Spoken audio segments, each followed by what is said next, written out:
നമ്മൾ വീഡിയോയിലൂടെ നോക്കാൻ പോകുന്നത് ഒരു പവർഫുൾ അഫർമേഷൻ മെത്തേഡാണ്. ലോ ഓഫ് അട്രാക്ഷൻ യൂസ് ചെയ്തിട്ടുള്ള ഈ ഒരു മെത്തേഡ് ആർക്കൊക്കെ യൂസ് ചെയ്യാന്ന് വെച്ചാൽ husband and wife, one side lovers, breakup ആയവർക്കെല്ലാം യൂസ് ചെയ്യാൻ പറ്റുന്ന മെത്തേഡാണ്. ഈ ഒരു മെത്തേഡ് കൊണ്ട് നിങ്ങളുടെ മനസ്സിലെ, അതായത് നിങ്ങളുടെ ബന്ധത്തിൽ നിന്ന് ഉണ്ടായിട്ടുള്ള പ്രശ്നങ്ങൾ നിങ്ങൾക്ക് മാനസികമായി എന്തെങ്കിലും തരത്തിൽ അഫക്റ്റ് ചെയ്തിട്ടുണ്ടെങ്കിൽ അതെല്ലാം മാറ്റിയെടുക്കാനും, ഇപ്പോൾ റിലേഷൻ തുടരണമെന്ന് ആഗ്രഹിക്കുന്നവരാണെങ്കിൽ ആ ഒരു ബന്ധം തുടർന്ന് കിട്ടുവാൻ നിങ്ങൾ ആഗ്രഹിക്കുന്ന വ്യക്തിയിൽ മനസ്സിൽ മാറ്റങ്ങൾ ഉണ്ടാക്കുവാനുമായിട്ട് ഈ ഒരു മെത്തേഡ് വളരെ സഹായിക്കും. അതുകൊണ്ട് ഈ ഒരു മെത്തേഡ് ചെയ്യുന്നതിന് മുമ്പേ നിങ്ങൾക്ക് ആവശ്യമായിട്ടുള്ള മെത്തേഡാണോ ഇതെന്ന് ചിന്തിക്കുക. കാരണം വേറൊന്നും കൊണ്ടല്ല, ഇതൊരിക്കലും ഒരു കുട്ടിക്കളിയല്ല, ഇതൊരു യന്ത്രമാണ്. ഈ യന്ത്രം എത്തരത്തിലാണ് പ്രവർത്തിപ്പിക്കേണ്ടത് എന്ന് നിങ്ങൾക്ക് പറഞ്ഞു തരികയാണ്. അത് എത്രത്തോളം മനോഹരമായി പ്രവർത്തിക്കുമോ അത്രത്തോളം നിങ്ങളെ പിറകിലേക്ക് വലിക്കുകയും ചെയ്യും. അതുകൊണ്ട് നിങ്ങളുടെ ആവശ്യമനുസരിച്ച് ഈ ഒരു മെത്തേഡിലേക്ക് കടന്നു വരിക. ഇത് നിങ്ങൾക്ക് പറഞ്ഞു തരുന്നത് നിങ്ങളെ പേടിപ്പിക്കാൻ വേണ്ടിയൊന്നുമല്ല. നിങ്ങളുടെ ആവശ്യം, അതായത് നിങ്ങൾ ഇഷ്ടപ്പെടുന്ന വ്യക്തി നിങ്ങളെ തുടർന്നും ഇഷ്ടപ്പെടണം എന്നതാണ് നിങ്ങളുടെ ആവശ്യം എന്ന് നിങ്ങൾ പൂർണ്ണമായി വിശ്വസിക്കുന്ന ഒരാളാണ് എന്ന് നിങ്ങൾക്ക് തോന്നുന്നുണ്ടെങ്കിൽ നിങ്ങൾക്ക് ഈ മെത്തേഡ് ചൂസ് ചെയ്യാം. കാരണം വേറൊന്നും കൊണ്ടല്ല, പലരും പലതരത്തിലുള്ള പ്രശ്നങ്ങൾ കൊണ്ട് ഇയാളില്ലാതെ ജീവിക്കാൻ പറ്റില്ല എന്നുള്ള ചിന്തകൾ കൊണ്ട് മാനസികമായി ധാരാളം പ്രശ്നങ്ങൾ ഉണ്ടാക്കിയെടുക്കുന്നുണ്ട്.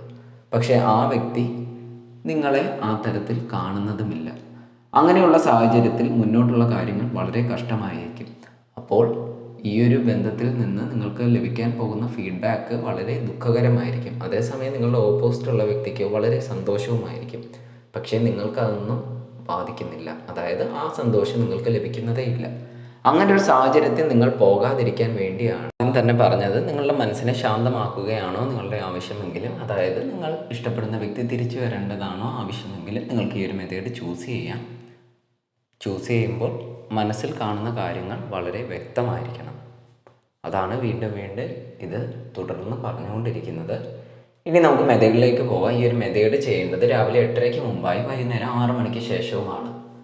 ഈ ഒരു മെത്തേഡ് ചെയ്യുന്നതിന് മുമ്പായിട്ട് ഒരു സ്പെസിഫിക് ആയിട്ടുള്ളൊരു സ്പേസ് തിരഞ്ഞെടുക്കും. ഈ സ്പെസിഫിക് സ്പേസ് എന്ന് ഉദ്ദേശിച്ചത് വേറെ ഒന്നുമല്ല, നിങ്ങൾക്ക് സ്വസ്ഥമായി കുറച്ച് നേരം ഇരിക്കാൻ സാധിക്കുന്ന സ്ഥലം. അത് നിങ്ങളുടെ റൂമാവാം, നിങ്ങളുടെ ബെഡാവാം, നിങ്ങളുടെ ടെറസായിരിക്കാം. അത് ഓരോരുത്തർക്കും ഓരോ ഇഷ്ടങ്ങളാണ്, അതനുസരിച്ച് ചൂസ് ചെയ്യുക. അത്തരത്തിൽ ചൂസ് ചെയ്യുമ്പോൾ ഈ മെത്തേഡ് ചെയ്യുന്ന ടൈം പീരീഡിൽ എന്തെങ്കിലും തരത്തിൽ ബുദ്ധിമുട്ട് നിങ്ങൾ അനുഭവിച്ചാൽ തുടർന്ന് ആ ഒരു സ്പേസിൽ ഇരിക്കാതെ വേറൊരു സ്പേസ് തിരഞ്ഞെടുക്കുക. അതാണ് നമ്മൾ ജീവിതത്തിൽ വേണ്ടത്.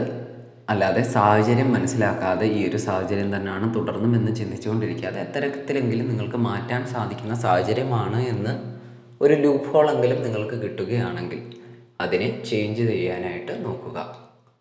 അപ്പോൾ നമുക്ക് മെത്തേഡിലേക്ക് തുടർന്ന് വരാം. അതിനുശേഷം നിങ്ങൾ ഒരു മാറ്റ് എന്ന് ഉദ്ദേശിച്ചത് യോഗയൊക്കെ ചെയ്യുന്നവരാണെങ്കിൽ യോഗ മാറ്റ് ഉപയോഗിക്കുക. അല്ലാത്തവരാണെങ്കിൽ ഒരു തുണി വിരിച്ചിട്ടാലും മതി. അതിന് മുകളിലായിട്ട് നിങ്ങൾ ഇരിക്കുക. ഇരിക്കുമ്പോൾ ഭക്ഷണം കഴിക്കാൻ തറയിരിക്കുന്ന പോസ്റ്ററിലാണ് ഇരിക്കേണ്ടത്, അതായത് മുട്ടുമടക്കി ഇരിക്കുമ്പോൾ കൈപ്പത്തിക വളർത്തി തുറന്ന് മുട്ടുകളുടെ മുകളിലേക്ക് തുറന്ന് വെക്കുക. നടുനിവർന്ന് തന്നെയാണ് ഇരിക്കേണ്ടത്. തലയും നേരെ തന്നെ ഇരിക്കണം. ഇപ്പോൾ കാലിന് എന്തെങ്കിലും തരത്തിൽ ബുദ്ധിമുട്ട് അനുഭവിക്കുന്നവരാണെങ്കിൽ, അതായത് കാൽപാദത്തിന് എന്തെങ്കിലും പ്രശ്നമുള്ളവരാണെങ്കിലോ മുട്ടുവേദന ഉള്ളവരാണെങ്കിൽ നിങ്ങൾക്ക് കസേര ഉപയോഗിക്കാവുന്നതാണ്. കസേര ഉപയോഗിക്കുമ്പോഴും ഈ തറയിൽ വിരിച്ചിട്ടേക്കുന്ന ഷീറ്റിന് മുകളിലായിട്ടാണ് നിങ്ങളുടെ കാല് വെക്കേണ്ടത്. പുരുഷന്മാരാണെങ്കിൽ ഇടത് കാല് മുകളിലായിട്ട് വേണം പാദങ്ങൾ തമ്മിൽ ക്രോസ് ചെയ്ത് വെക്കുമ്പോൾ വെക്കാനായിട്ട്. സ്ത്രീകളാണെങ്കിൽ വലത് കാലാണ് മുകളിലായിട്ട് വെക്കേണ്ടത്. നേരത്തെ പറഞ്ഞതുപോലെ കൈപ്പത്തി മലർത്തി തുറന്ന് വെക്കുക. കൈപ്പത്തി തുറന്ന് വെക്കുമ്പോൾ കൈവിരലുകളെല്ലാം യോജിച്ച് തന്നെ ഇരിക്കാനായിട്ട് ശ്രദ്ധിക്കണം. അതിനുശേഷം നിങ്ങളുടെ കണ്ണുകളെ അടയ്ക്കുക. കണ്ണുകൾ അടച്ചതിന് ശേഷം നിങ്ങളുടെ ശ്വാസത്തെ നിരീക്ഷിക്കാനായിട്ട് പോവുകയാണ്. നിരീക്ഷിക്കുമ്പോൾ നമ്മൾ ആദ്യം ശ്വാസം ഉള്ളിലേക്ക് എടുക്കുന്നു, കുറച്ചു നേരം ഹോൾഡ് ചെയ്യുന്നു, അതിനുശേഷം പുറത്തേക്ക് വിടുന്നു. അത്തരത്തിൽ ചെയ്യുമ്പോൾ ഇൻഹേൽ, ഹോൾഡ്, എക്സ്ഹേൽ. അതിനുശേഷം നിങ്ങളുടെ മനസ്സിൽ 1 എന്ന് കൗണ്ട് ചെയ്യുക. അത്തരത്തിൽ ശ്വാസം ഇൻഹേൽ ചെയ്ത് എക്സ്ഹേൽ കഴിഞ്ഞതിന് ശേഷം കൗണ്ട് ചെയ്ത് 50 മുതൽ 75 വരെ കൗണ്ട് ചെയ്യേണ്ടതാണ്.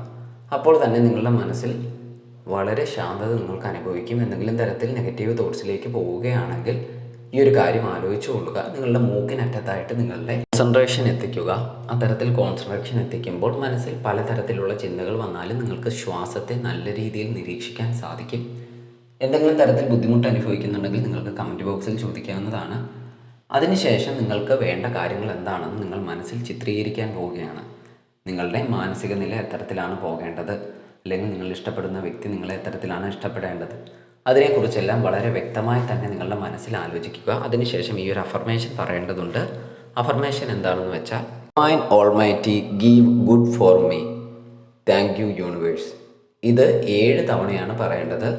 ഇത് നിങ്ങൾക്ക് മനസ്സിൽ ഓർത്തിരിക്കുന്നില്ല എങ്കിൽ നിങ്ങൾക്ക് ഇതൊന്ന് എഴുതി വെച്ചിട്ട് പറയാവുന്നത് വളരെ നല്ലതായിരിക്കും. അതിനുശേഷം വീണ്ടും നിങ്ങളുടെ ശ്വാസത്തെ നിരീക്ഷിക്കാൻ പോവുകയാണ്. ഇൻഹേൽ എക്സേൽ ചെയ്തുകൊണ്ട് മനസ്സിൽ കൗണ്ട് ചെയ്തുകൊണ്ട് 75 മുതൽ 100 വരെയാണ് കൗണ്ട് ചെയ്യേണ്ടത്. ഈ ഒരു മെത്തേഡ് ചെയ്യേണ്ട ടൈം പീരീഡ് എന്ന് പറയുന്നത് 15 ദിവസമാണ്.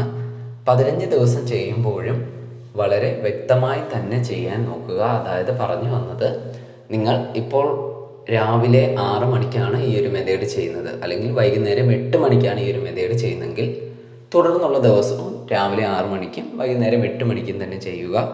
എന്തെങ്കിലും തരത്തിലുള്ള സംശയങ്ങളുണ്ടെങ്കിൽ നിങ്ങൾക്ക് കമൻറ്റ് ബോക്സിൽ ചോദിക്കാവുന്നതാണ്. നിങ്ങളുടെ ജീവിതം മുന്നിലേക്ക് പോവുകയാണ്. അപ്പോൾ ഓൾ ദ ബെസ്റ്റ്.